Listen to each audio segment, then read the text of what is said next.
ಶಿಕಾರಿಪುರ ಕ್ಷೇತ್ರದಲ್ಲಿ ಸಹೋದರರ ಭರ್ಜರಿ ಮತಬೇಟೆ ನಡೀತಾ ಇದೆ. ಸಹೋದರ ರಾಘವೇಂದ್ರ ಪರ ವಿಜೇಂದ್ರ ಮತಯಾಚನೆಗೆ ಇಳಿದಿದ್ದಾರೆ. ಶಿಕಾರಿಪುರ ತಾಲೂಕು ತೋಗರ್ಸಿ ಮಹಾಶಕ್ತಿ ಕೇಂದ್ರ ವ್ಯಾಪ್ತಿಯಲ್ಲಿ ಸಭೆ ಮಾಡಲಾಯಿತು. ತಾಳಗುಂದ, ಬಿಳಿಕಿ, ಬಳ್ಳಿಗಾವಿ ಪಂಚಾಯಿತಿ ಮಟ್ಟದ ಕಾರ್ಯಕರ್ತರ ಸಭೆ ಇತ್ತು. ಕಾರ್ಯಕರ್ತರ ಸಭೆಯಲ್ಲಿ ವಿಜೇಂದ್ರ ರಾಘವೇಂದ್ರ ಮಾತನಾಡಿದ್ರು.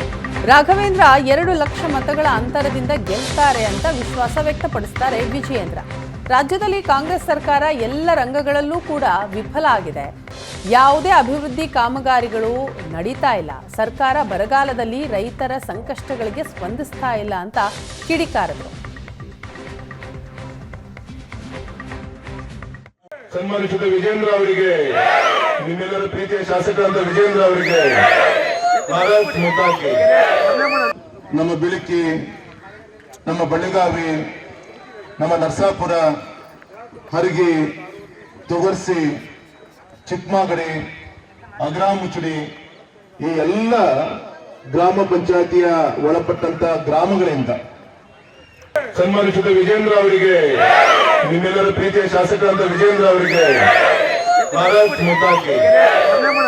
ನಮ್ಮ ಬಿಳಿಕಿ, ನಮ್ಮ ಬಳ್ಳಿಗಾವಿ, ನಮ್ಮ ನರಸಾಪುರ, ಹರಗಿ, ತೊಗರ್ಸಿ, ಚಿಕ್ಕಮಾಗಡಿ ದೇಶದಲ್ಲೇ ಇವತ್ತು ತನ್ನ ಕ್ಷೇತ್ರದಲ್ಲಿ ಅತಿ ಹೆಚ್ಚು ಅಭಿವೃದ್ಧಿ ಮಾಡಿರ್ತಕ್ಕಂಥ ಸಂಸದರ ಪಟ್ಟಿಯಲ್ಲಿ ರಾಘಣ್ಣ ಅವರು 3ನೇ ಸ್ಥಾನ 2ನೇ ಸ್ಥಾನ ಬರ್ತದೆ. ಅಷ್ಟು ಅಭಿವೃದ್ಧಿ ಕೆಲಸಗಳನ್ನ ರಾಘಣ್ಣ ಅವರು ಮಾಡಿದ್ದಾರೆ.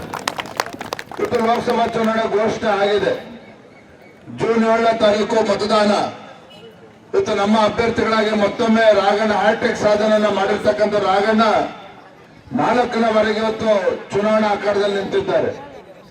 ಇವತ್ತು ನಮ್ಮ ರಾಜಕೀಯ ವಿರೋಧಿಗಳು ಏನೇ ಹೇಳಿದ್ರು ಸಹ ರಾಘಣ್ಣ ಅವರು ಸಂಸದರಾಗಿ ನಮ್ಮ ಪಕ್ಷದ ಎಲ್ಲ ಕಾರ್ಯಕರ್ತರ ಜೊತೆ, ಮತದಾರರ ಜೊತೆ, ಜನಾನುರಾಗಿಯಾಗಿ ಎಲ್ಲರ ಜೊತೆ ಒಂದು ಉತ್ತಮ ಸಂಬಂಧ ಬಾಂಧವ್ಯನ ಹಿಡ್ಕೊಂಡು ಒಬ್ಬ ಸಂಸದರಿಗೆ ಅತ್ಯುತ್ತಮ ಸೇವೆಯನ್ನು ಮಾಡಿದ್ದಾರೆ.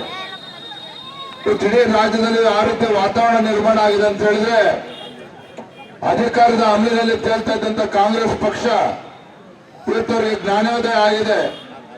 ತಮ್ಮ ಕಾಂಗ್ರೆಸ್ ಪಕ್ಷದ ಬೂಟಾಟಿಕೆ ನಡೆಯೋದಿಲ್ಲ. ಇಡೀ ದೇಶದ ಜನ ಇವತ್ತು ನರೇಂದ್ರ ಮೋದಿಜಿಯವರು ಮತ್ತೊಮ್ಮೆ ಪ್ರಧಾನಮಂತ್ರಿ ಆಗಬೇಕು ಅನ್ನೋ ಒಂದು ಆಸೆಯನ್ನು ಇಟ್ಕೊಂಡಿದ್ದಾರೆ.